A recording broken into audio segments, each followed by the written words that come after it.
para Deus, falar de Deus. Essa é a minha vida.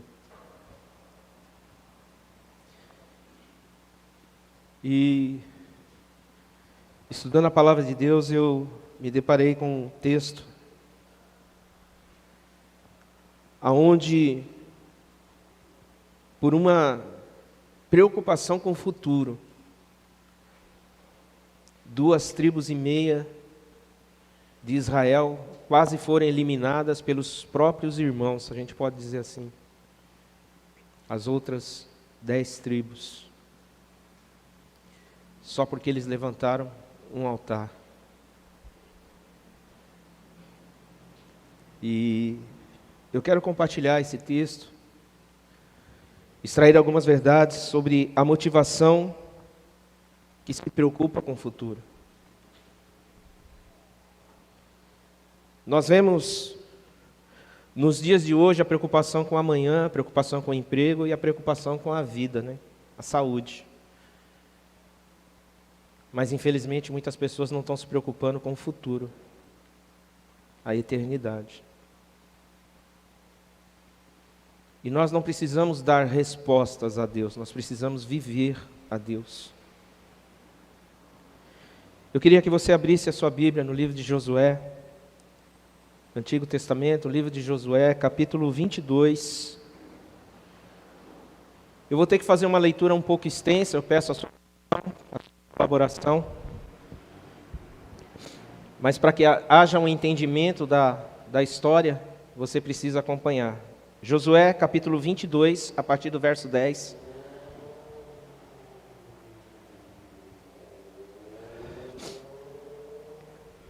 A palavra do Senhor diz: vindo ele para os limites pegados ao Jordão, na terra de Canaã, ali os filhos de Ruben, os filhos de Gade e a meia tribo de Manassés. É sobre essas 2,5 tribos que se discorre esse texto. Edificaram um altar junto ao Jordão, altar grande e vistoso. Os filhos de Israel ouviram dizer: eis que os filhos de Ruben, os filhos de Gade e a meia tribo de Manassés edificaram um altar de fronte da terra de Canaã, nos limites pegados ao Jordão, do lado dos filhos de Israel.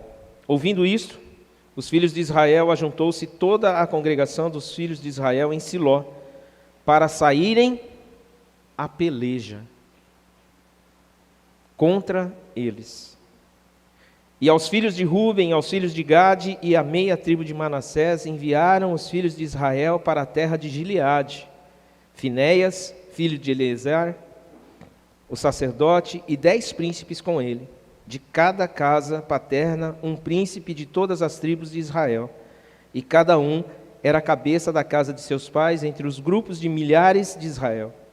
Indo eles aos filhos de Ruben, aos filhos de Gade e a meia tribo de Manassés, para a terra de Gileade, falaram-lhes, dizendo: assim diz toda a congregação do Senhor: que infidelidade é esta que cometestes contra o Deus de Israel, deixando hoje de seguir o Senhor, edificando-vos um altar para vos rebelardes contra o Senhor? Acaso não nos bastou a iniquidade de Peor, que até hoje estamos ainda purificados? Não estamos ainda purificados? Posto que houve praga na congregação do Senhor, para que hoje abandoneis o Senhor? Se hoje vos rebelais contra o Senhor, amanhã se irá contra toda a congregação de Israel. Se a terra da vossa herança é imunda, passai-vos para a terra da possessão do Senhor, onde habita o tabernáculo do Senhor. E tomai possessão entre nós. Não vos rebeleis, porém, contra o Senhor, nem vos rebeleis contra nós, edificando-nos altar, afora o altar do Senhor nosso Deus. Não cometeu Acã, filho de Zera, infidelidade no tocante às coisas condenadas? E não veio ira sobre toda a congregação de Israel? Pois aquele homem não morreu sozinho na sua iniquidade. Então responderam os filhos de Ruben, os filhos de Gade e a meia tribo de Manassés, e disseram aos cabeças dos grupos de milhares de Israel. O poderoso, o Deus, o Senhor, o poderoso, o Deus, o Senhor, Ele o sabe e Israel mesmo saberá. Se foi em rebeldia ou por infidelidade contra o Senhor, hoje não nos preserveis. Se edificamos altar para nos apartarmos do Senhor, ou para sobre ele oferecermos holocaustos e oferta de manjares, ou sobre ele fazermos oferta pacífica, o Senhor mesmo nos o demande, ou seja, o Senhor mesmo nos puna. Olha o que eles dizem. Pelo contrário, versículo 24. Fizemos por causa da seguinte preocupação: amanhã vossos filhos talvez dirão a nossos filhos: que tem de vós com o Senhor, Deus de Israel? Porque vocês levantam, tipo assim, vocês adoram outro altar. Não é o altar que os nossos pais deixaram. Mas a preocupação da tribo de Ruben, Gade e a meia tribo de Manassés era justamente essa: para que não houvesse desconexão entre o Senhor, mesmo estando longe. Eles, os filhos dessas 2 tribos e meia, juntamente com as 10 tribos, adorariam sempre ao Senhor.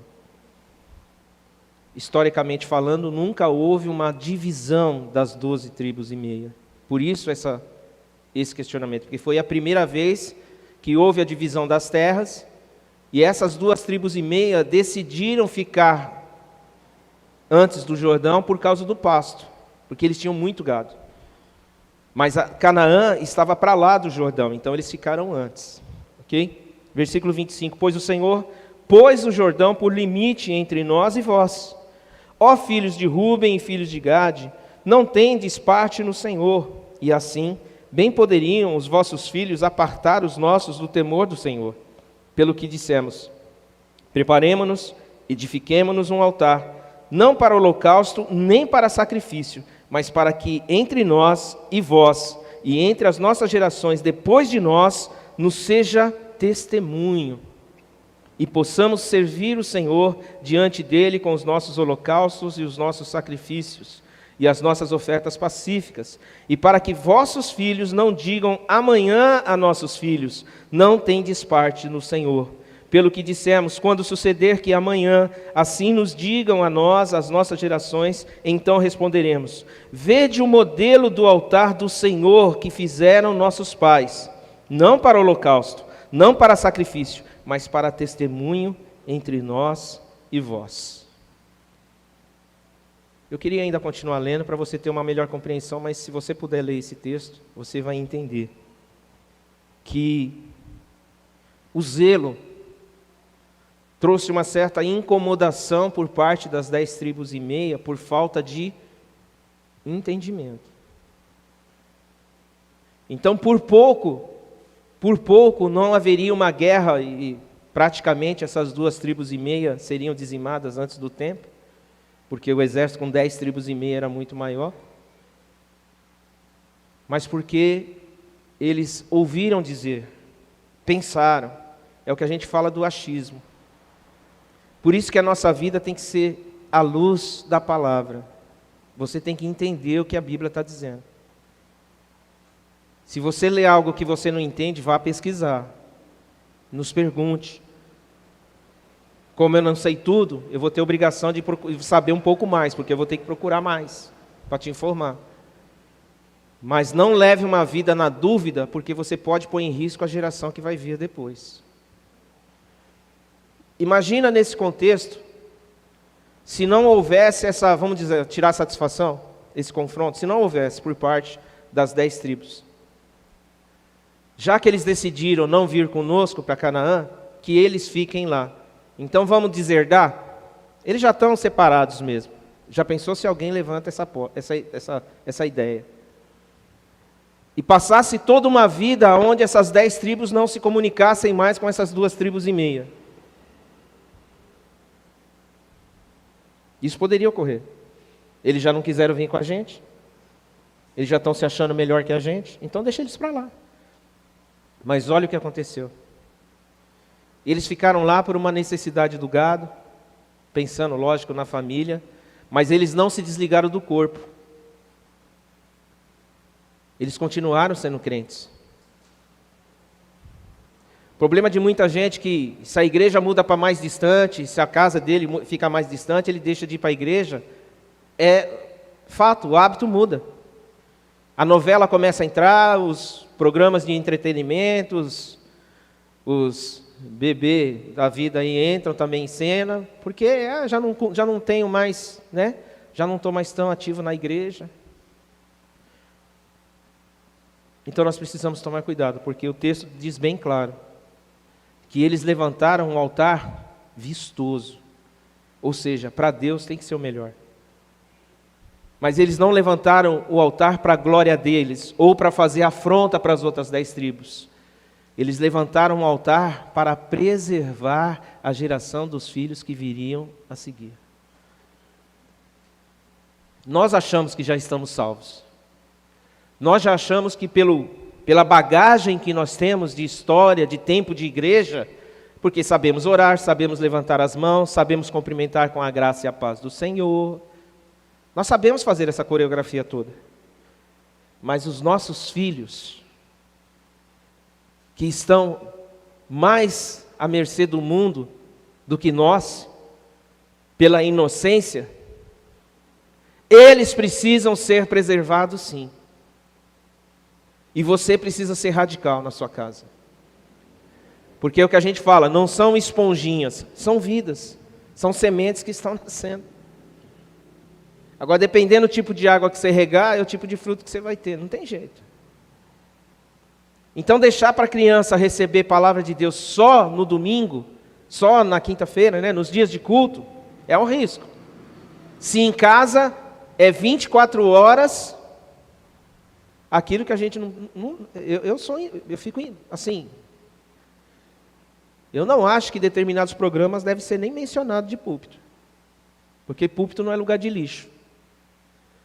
Mas às vezes nós fazemos das telas dos celulares uma lixeira ambulante, que toda hora o pai e a mãe tem que estar excluindo, tem que estar bloqueando, porque a criança já sabe acessar. Tem criança que já sabe até a senha, já sabe desbloquear. Então, após a conquista de Israel, as terras de Canaã, Josué, terem feito a distribuição que o Senhor havia determinado nos tempos de Moisés, isso vai estar lá em Números 26, a lei acerca da divisão da terra, Deus dizia que para a tribo maior, possessão maior. Para a tribo menor, possessão menor. Então não era tudo igual. Deus já tinha estabelecido aquilo que era melhor para cada um. Se você tem uma família maior, a sua renda tem que ser maior. Se quem tem uma família menor, a renda pode ser menor. Naquele tempo era assim. Então quando você começa a ler o êxodo, né, a saída, a peregrinação, e quando começa o censo de contar as tribos, você vê que tinha tribo com 30 mil, 40 mil, tinha tribo com 20 mil. Então uma tribo que tem o dobro da população, ela não pode ficar numa terra que seja metade de uma tribo que tenha 20. Isso é uma incoerência. Então, acabamos de falar da justiça de Deus. Deus é justo, amados. E Josué, então, ele faz exatamente aquilo que Deus determina com cada uma das tribos. Sendo que essas 2,5 tribos decidiram não ir para Canaã. E é onde, então, Josué chega e fala assim, mas é certo os seus irmãos irem para a peleja contra os filisteus, os cananeus, e vocês já ficarem aqui de boa? Ele falou, isso não é certo. Aí foi onde eles conversaram, falou, então as mulheres, as crianças, o gado vai ficar, e todos os homens vão seguir, e só vão voltar quando o Senhor tiver nos dado Canaã, quando a vitória já estiver sido conquistada. Então, eu quero hoje compartilhar com você alguns sentimentos verdadeiros que eu e você precisamos nutrir nas nossas vidas. Porque existem sentimentos que são aquela... é sensação, não é uma certeza. Quem tem um sentimento de que Deus existe? Eu achei que um ia levantar a mão, mas eu vou levantar a mão por você. Ou você não entendeu a pergunta, ou você está longe daqui. Quem tem o sentimento que Deus existe? É um sentimento. Você vê Deus? Você não vê Deus, é um sentimento. Mas esse sentimento não torna verdade para a nossa vida? Acabou. Mas é um sentimento. Quando esse sentimento se torna verdade para você, esse sentimento ele faz com que você se mova no sentido da verdade. É o casamento, é os filhos, é a profissão, é o seu dia a dia, enfim. Você tem um sentimento, mas a partir daquele sentimento sendo consolidado, passa a ser uma realidade. Agora, se nós temos a certeza, não mais um sentimento, de que Deus existe, Deus é fiel, Deus é poderoso, eu não posso vacilar com a minha santidade. Eu não posso vacilar achando que vamos ter tempo para consertar todas as coisas. Então, o primeiro sentimento que eu quero compartilhar com você é o reconhecimento de que toda a nossa conquista, ela é dada pelo Senhor. Deixa eu te falar uma coisa. Eu sei que muitos, principalmente nessa época de pandemia, resistem em dar ao Senhor o que é do Senhor, em vir à igreja, porque não, se é mais um ônibus, é mais um tempo, vai fazer falta durante a semana. Ok. Mas nós precisamos, o pastor Danilo sempre diz isso e eu aprendi isso. Como você aprendeu muitas coisas na sua vida, não é? Aprendeu a fazer arroz, aprendeu a fazer feijão. Cada vez você quer melhorar, né? Quer fazer um arroz melhor, um feijão melhor, quer ter uma vida melhor, né? Eu com Deus eu quero melhorar a cada dia. E o pastor Danilo, além de ser profeta, para mim ele é profeta, poeta, meu pai. Ele, uma vez, a primeira vez que eu vi isso no culto, e não esqueci nunca mais, ele falou assim: quanto vale a sua salvação? É lógico que você vai falar, não tem preço, né? Sim ou não? Você está me olhando assim, dá uma piscadinha para um, duas piscadinhas para não. Quanto vale a sua salvação? Logicamente você vai falar, minha salvação não tem preço. Mas a outra pergunta é, quanto você está disposto pela sua salvação? Aí você fala, bom, salvação, mudança de vida, santificação, trabalho, porque eu preciso produzir fruto para o Senhor. A gente já começa a pôr no lápis o quanto custa. O quanto custa uma transformação de vida? Aí a minha pergunta é, por que você trabalha? É lógico, pastor, eu trabalho porque eu preciso comer. Preciso comprar cuscuz. Eu trabalho porque eu preciso pagar aluguel. E eu preciso pagar as contas. Agora, nós podemos racionalizar as coisas muito rápido naquilo que a gente... Perguntas curtas, né? Mas a gente fica com as coisas para Deus, a gente fica assim, ó. Deus conhece o meu coração. Uma hora a ficha cai. Uma hora sabe? Eu quero jogar, mas me deixa no banco da reserva, não quero tirar o colete, não. Deixa, né? Ó, agora é sua vez. Não, manda ele, eu ainda não tô. É estreia, eu não estou pronto. Então, quando nós reconhecemos que tudo, amado, tudo vem do Senhor, a minha vida é dedicada somente para Ele. E aí sim, as demais coisas vos serão acrescentadas. Porque o que há vez de comer, quem que dá? É o nosso Jeová Jireh, o Deus da provisão. O que há vez de vestir, quem que vai dar? O nosso Jeová Jireh, o Deus da provisão.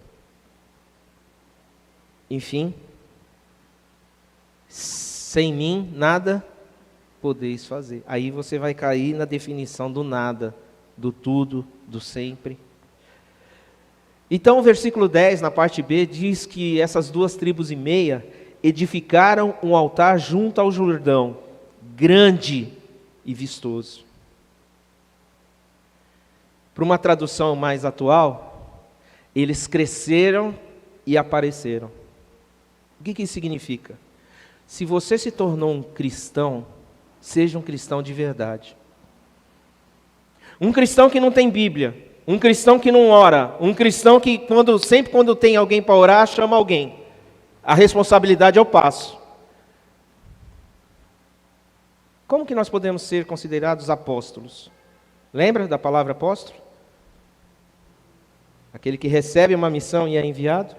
Como que eu posso me definir sendo um crente se eu creio, mas não executo? É difícil Deus falar assim, agora eu posso contar com você, você faz assim, ainda não estou pronto. Deus vai falar, mas está acabando o tempo. O tempo está acabando. Aí você fala, só mais um pouquinho? Me dá só mais 10 anos? Me dá mais 6 meses? Me dá... É hoje.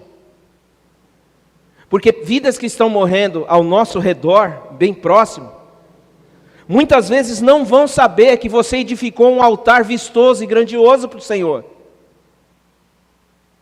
Essas pessoas querem saber o porquê desse altar. O porquê você é crente. E nós precisamos ter um embasamento bíblico, um embasamento vivo, de testemunho, para que essas pessoas voltem e falem, não, eles verdadeiramente continuam servindo a Deus. Amados, nós precisamos entender que a nossa missão é propagar vida. Propagar esse sentimento da vida eterna. Que se torna uma realidade para nós. Para mim é uma realidade. Porque eu só consigo falar de Deus. Hoje, à minha volta, se não são crentes, são pessoas que são obrigadas a ouvir de Deus. Porque pessoas que se diziam minhas amigas e falam, detesto crente, não gosto de crente, hoje nem me ligam mais, nem me adicionam, nem pedem para adicionar. Porque eu não mudo. O meu padrão de altar não muda. Eu não deixo de construir altar para ser amiguinho, para ter, para não ficar sozinho. A minha vida é a família de Deus. É a minha família e a família de Deus. E a minha família sabe o padrão hard que a gente quer ter. Eles sabem, pergunte para os meus filhos. Se a corda, a gente não fala tora, mas ela rói. Por quê? Porque eu não quero que eles se percam. Nem eles, nem minha nora, nem meu genro, nem meus netos. Eu não quero. Mas a decisão de servir ao Senhor, ela é individual. Mas essas 2,5 tribos, quando vieram ser confrontados, eu falei, ei, o que vocês estão fazendo? Opa, o que nós estamos fazendo é servir ao Senhor. O que nós estamos fazendo é deixar um altar, não é de palha, de madeira ou de papel. O nosso altar é onde a brasa viva do Senhor fica continuamente. Se não houver brasa dentro de você, amado, é pura cinza. É puro Photoshop.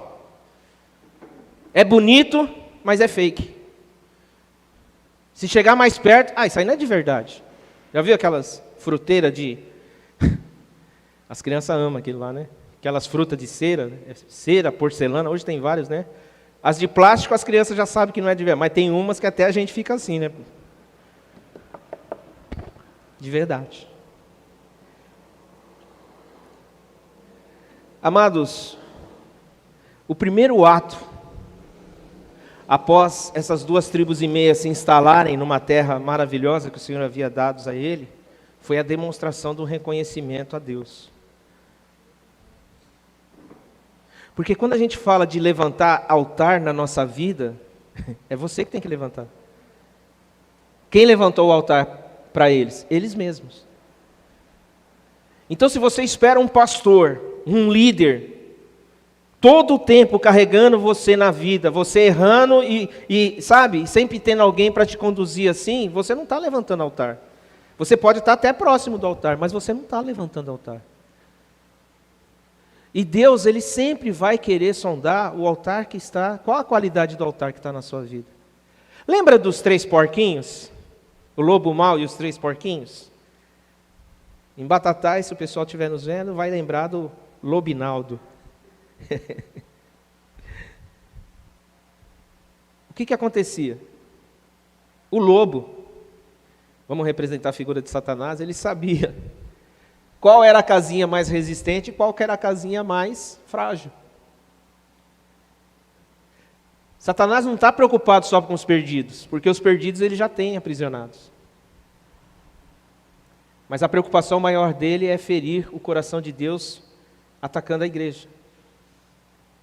E uma igreja que não tem um corpo saudável, você já teve uma unha, a película daqui da cutícula inflamada, quem já teve? Todo mundo. Uma unha cravadinha, não precisa levantar a mão não, senão vai ficar ruim. Né? Um furúnculo debaixo do braço, ou em outro lugar incômodo. Você fala assim, nossa, mas em virtude do meu corpo, é um negocinho desse tamanho, mas como incomoda. Um dente inflamado, cariado, uma dorzinha de ouvido, uma inflamação no ouvido que não te deixa dormir. Não é? Comparado ao seu corpo. Você vai falar, puxa vida, mas isso é um incômodo. E é justamente isso. O pecado é assim na nossa vida. O pecado produz incômodo quando a gente chega diante de Deus e Deus fala, então, e o que eu te pedi? Ah, o que o Senhor pediu eu esqueci. Mas eu queria... Não, mas você lembra que eu te pedi? Eu deixei... Posso trazer amanhã? Sabe aquele regime que a gente sempre começa na segunda que vem? Não é segunda. Segunda que vem. Aí chega a segunda e fala, você vai começar hoje? Eu falei, não te falei hoje, você não escutou? Eu falei segunda que vem. E esse regime nunca vem. Então, às vezes, a gente fica assim, a nossa fidelidade fica para o semana que vem, no mês que vem. E, amados, nós precisamos ser, como que eu posso dizer, intensos, se a gente pode dizer, hoje. Eu quero que você saia daqui transformado. É para isso que a palavra nos serve. Nós chegamos até a casa do Senhor para nos alimentar. Se você não sai saciado, se você não sai alimentado, se você não sai sabendo o que você recebeu de alimento, algo está faltando. Ou você não entendeu o cardápio, ou você não estava com muita fome. Quer isso? Não. Quer isso? Não. Quer isso? Não. Quer isso? Não. Toma um café.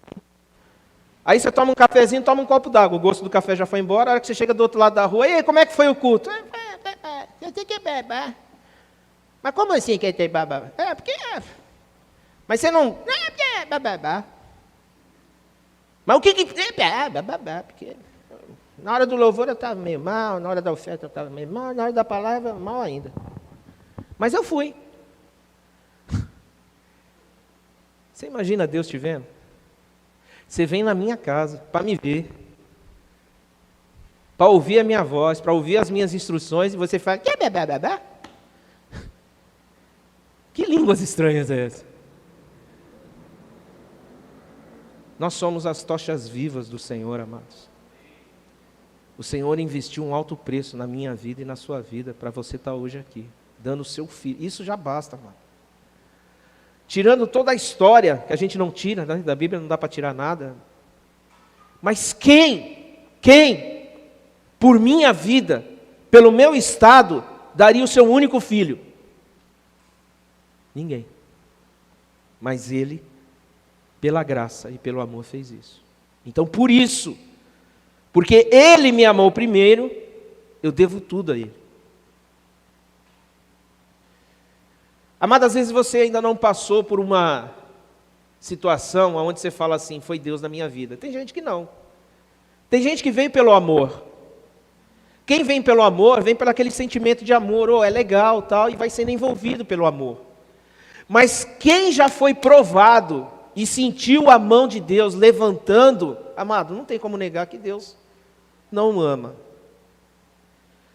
Eu já estou no 3º capítulo desse amor. 3º capítulo.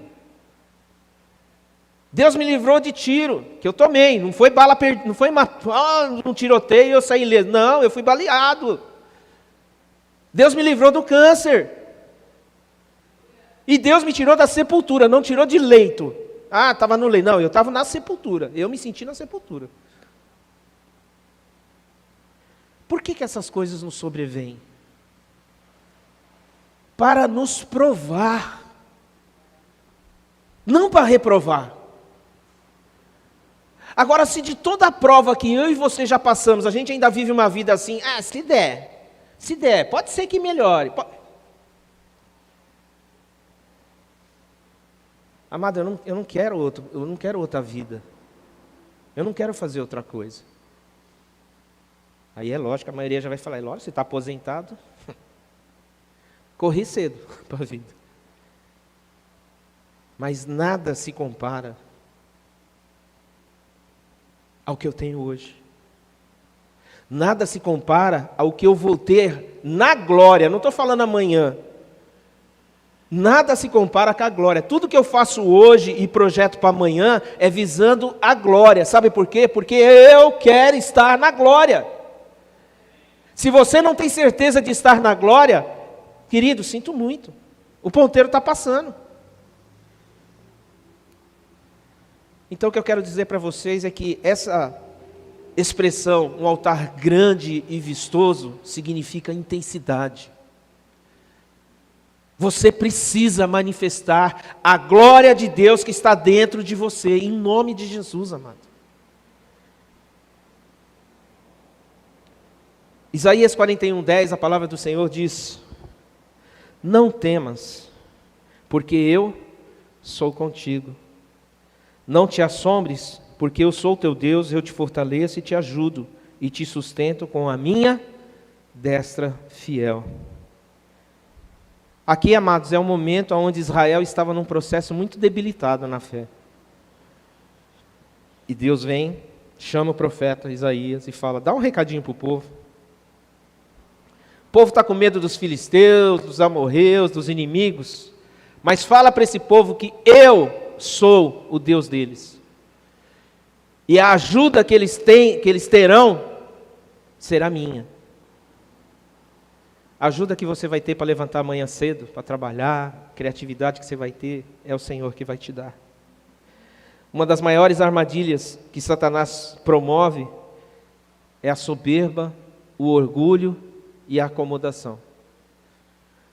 Provérbios 16:18, a palavra do Senhor diz, a soberba precede a ruína, e a altivez de espírito, ou seja, eu já tenho Deus no meu coração, eu não preciso ir em todos os cultos, eu estou bem, já sei orar tal, é o que precede a queda.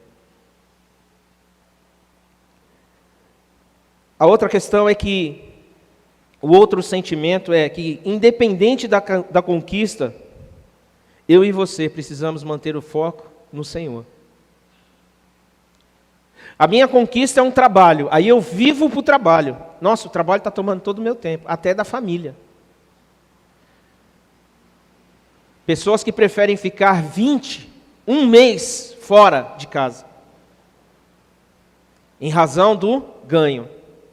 Não, esse trabalho aqui eu tenho que viajar o mundo inteiro. Aí aquela realização pessoal de conhecer vários países, várias cidades, vários lugares, ficar sem o barulho dos filhos, aquela coisa, né, que para muitos é sonho de consumo.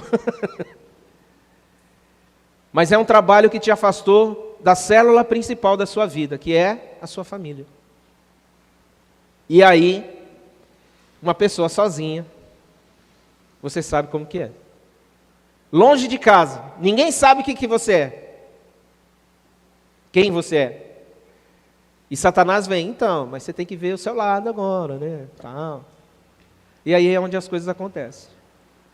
Amados, não foram poucas pessoas que nós já aconselhamos nesse sentido.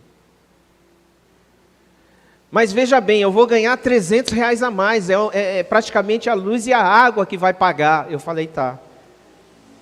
Mas esses R$300 não compensam perder uma família.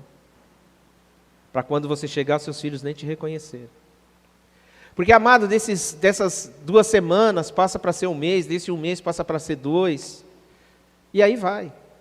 A valorização da família fica sempre em segundo plano. Amado, e não inverta, por favor, a ordem que Deus colocou sobre a sua vida. Há uma ordem que, se ela for alterada em qualquer nível, vai trazer complicação para as estruturas. A primeira ordem é você e Deus, você e Deus. Então, depois de Deus vem você, porque você precisa ser cuidado. Depois de você, a sua família.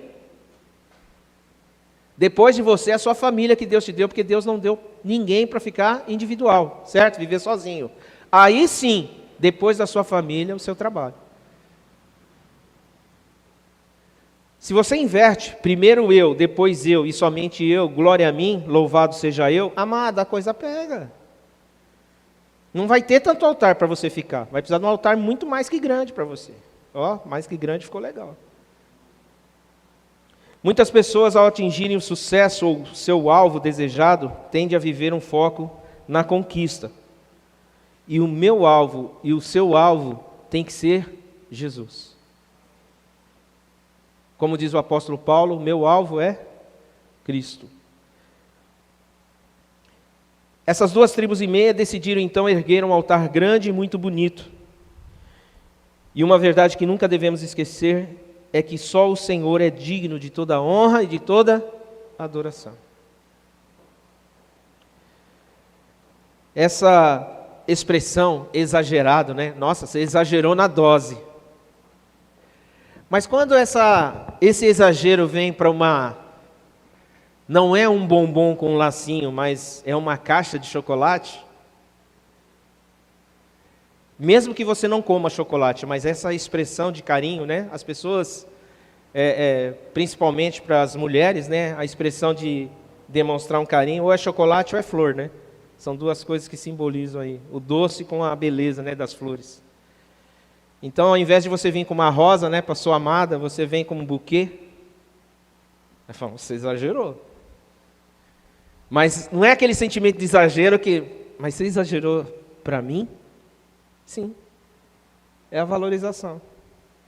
Então, quando você exagera para Deus, Deus fala, uau, realmente você mudou.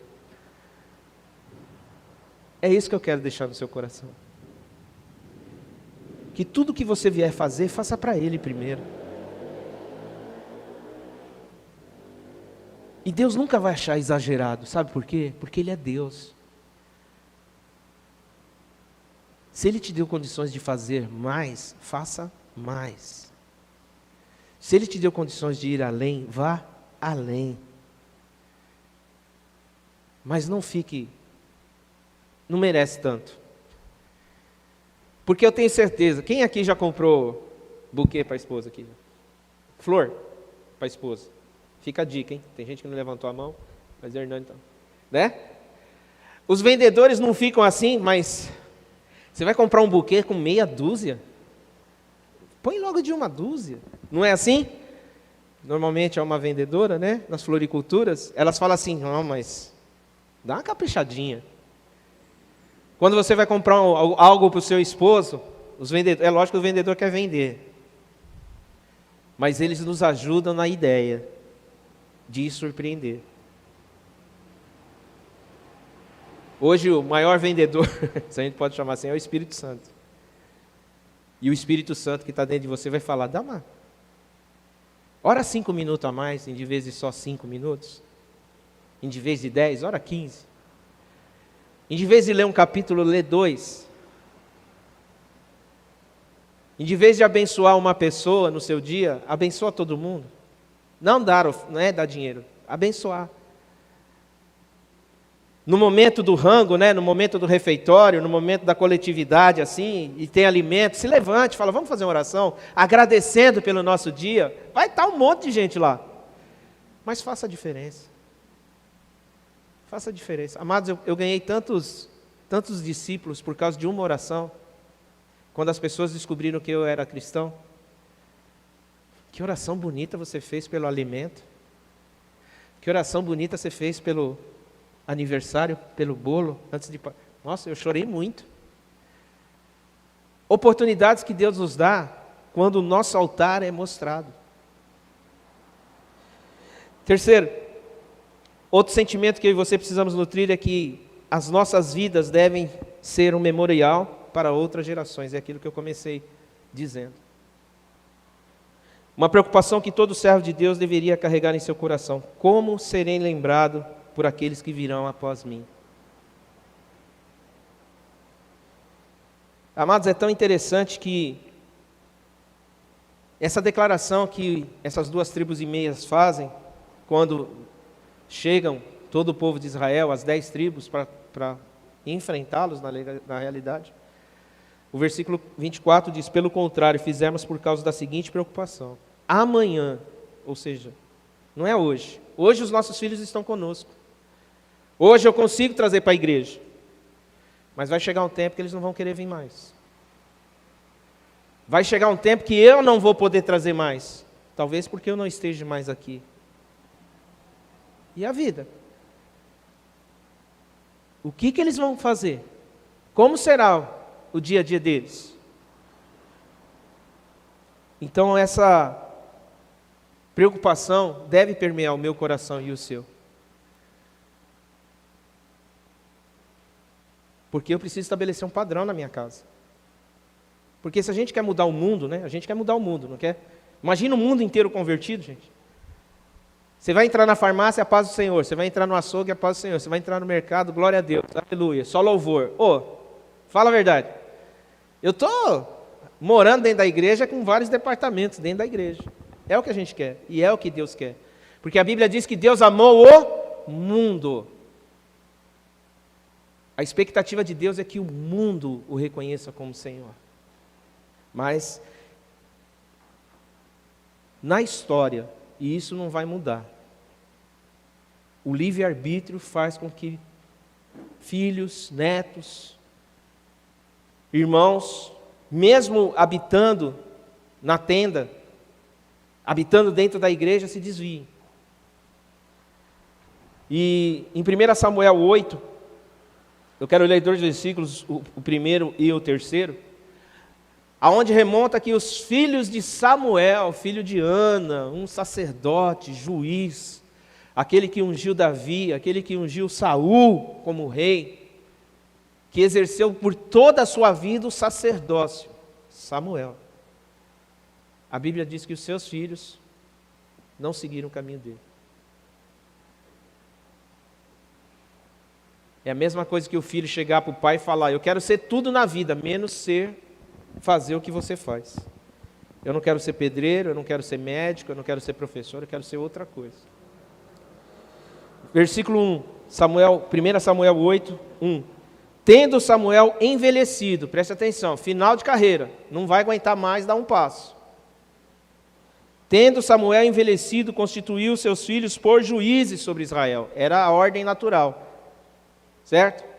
A ascensão era natural. Versículo 3, porém, diga porém, seus filhos não andaram pelos caminhos dele, antes se inclinaram à avareza e aceitaram subornos e perverteram o direito.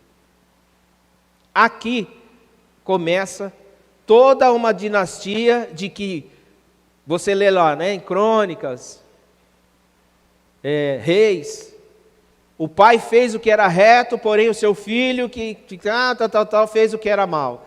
O filho fez o que era mal, o filho do filho fez o que era bom. Aí vem o pai de novo. Sabe aquele ciclo que você lê em Reis e Crônicas? Por quê?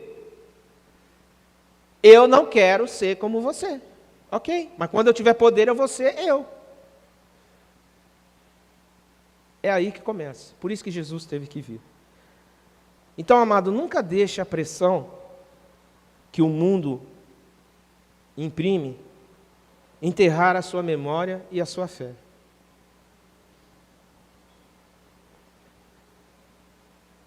Siga na adversidade, nos problemas, glorificando o Senhor. Sabe por quê? O choro pode durar uma noite.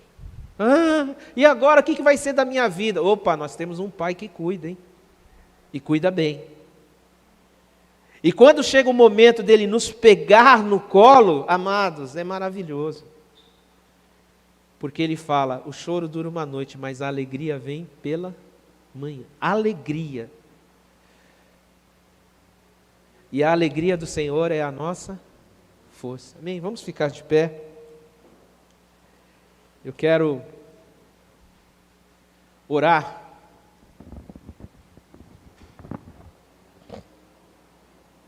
Para que o Senhor nos dê essa motivação, sabe, amados? De que todos nós venhamos ter um padrão realmente familiar. Porque você imagina cada casa adorando e louvando ao Senhor, cada casa, cada estabelecimento comercial.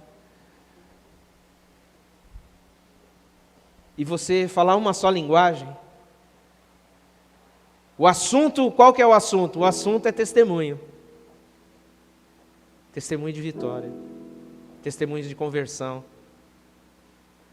Eu acho que não tem conversa melhor para a gente ter do que ficar discutindo futebol, esporte, política. Política não se discute, política se faz. Hoje o que a gente vê são só argumentações com sentido só, destruição. E Deus nos levantou como um povo que gera vida. Deus nos levantou como um povo que, ao ser reconhecido, é temido e, ao mesmo tempo, é desejado.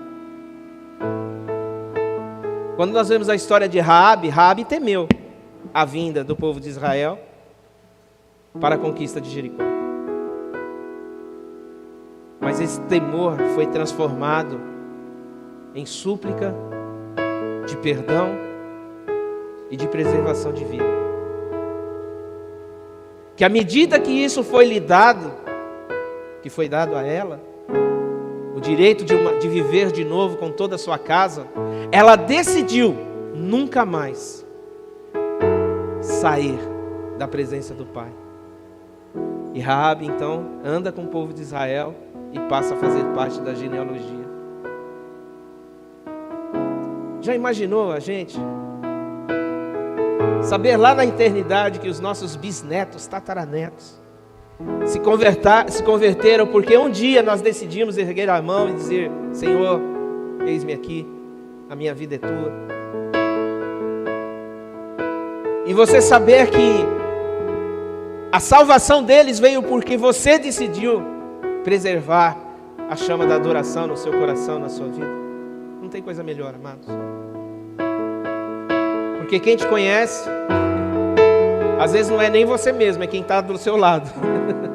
Porque tem algumas coisas que a gente esquece, né? Principalmente as coisas ruins que a gente faz. A gente esquece que fez, aí tem sempre alguém para lembrar. Fala, mas... E eu quero dizer para você nessa manhã que não existe lugar melhor para você estar do que nos braços do Pai. Bem, vamos adorar o Senhor e já em seguida eu venho para orar.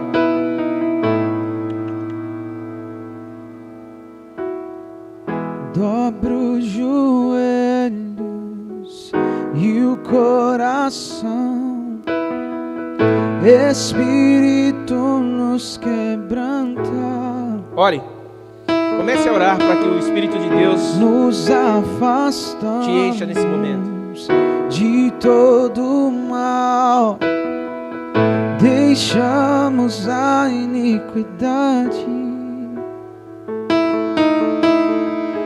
dobra os joelhos e o coração, Espírito nos quebranta.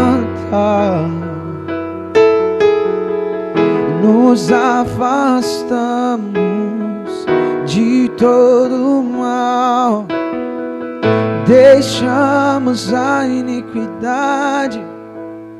Ó, deixe-nos ser a geração que te busca, que busca tua face. ó Deus de Jacó, ó, deixe-nos ser a geração que te busca tua face, ó Deus de Jacó, ó, deixe-nos ser a geração que te busca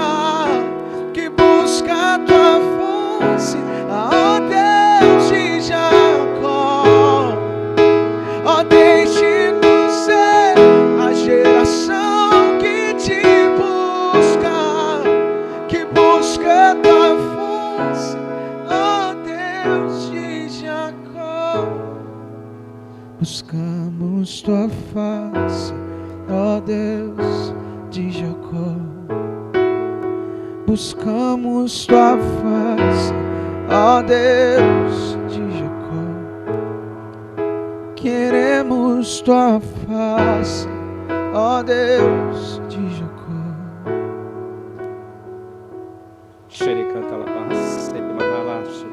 Senhor, permita-nos ver a tua face nessa manhã. Tu és o Deus de Abraão, o Deus de Isaac, o Deus de Jacó, o Deus de nossas vidas. Por isso a Ti, Senhor, nós nos rendemos nessa manhã, declarando que só o Senhor é o nosso Deus. Nos colocamos diante de Ti, Deus, pedindo perdão pelas nossas falhas e pedindo ajuda no Senhor. Fortaleça-nos, Senhor, em cada debilidade, seja emocional, seja financeira, seja em relacionamentos. Pai, em nome de Jesus. Nós sabemos que o Senhor é um Deus que nos ama. Sabemos que o Senhor é um Deus que abre portas, mas sabemos que é um Deus também que fecha as portas. Por isso, ó Pai, nessa manhã nós queremos, ó Deus, tocar na orla das Tuas vestes, ver a Tua face, nos aproximarmos o mais que pudermos do Teu altar, para ter uma vida de entrega, uma vida de testemunho, aonde o nosso altar seja um altar, ó Deus, de referência, um altar modelo, um altar que atrai vidas para Ti. Usa-nos, Senhor, usa-nos como ferramentas afiadas para a Tua boa obra. Eu quero, em nome de Jesus, abençoar cada família aqui representada, a família que está nos assistindo nesse momento. Que o poder, a graça do Senhor nos envolva nessa manhã e nos guarde. Que o Senhor dê ordem aos seus anjos, ó Deus, para preceder todo o nosso caminho de retorno aos nossos lares. Que o Senhor enche os nossos lares, ó Deus, com os teus anjos, trazendo a paz, a alegria, o entendimento, o perdão, trazendo, Senhor, o aroma de Cristo para as nossas vidas. Pai, em nome de Jesus, faz resplandecer sobre os nossos rostos o brilho da Tua beleza. Transforma-nos, Senhor. Transforma-nos, Senhor, na essência de adoração. Transforma-nos, Senhor, naqueles agentes da paz para esse mundo de caos. Nós cremos, ó Deus, que a Tua palavra, que é verdade, liberta, cura, transforma. Por isso, Senhor, eu quero, em nome de Jesus, profetizar sobre cada vida aqui, cada vida que está nos acessando agora, o shalom do Senhor, a paz que excede a todo entendimento humano, que venha sobre nós nesse momento, em nome de Jesus. Amém. Se você crê nessa oração, dê uma salva de palmas ao Senhor. Aleluia! Tu és adorado, Senhor. Tu és adorado. Tu és adorado. A Ti toda a honra, toda a glória. Em nome de Jesus. Em nome de Jesus. Que Deus abençoe a sua vida. Você que está se conectando conosco. Até quinta-feira, às 19h30. Um grande abraço.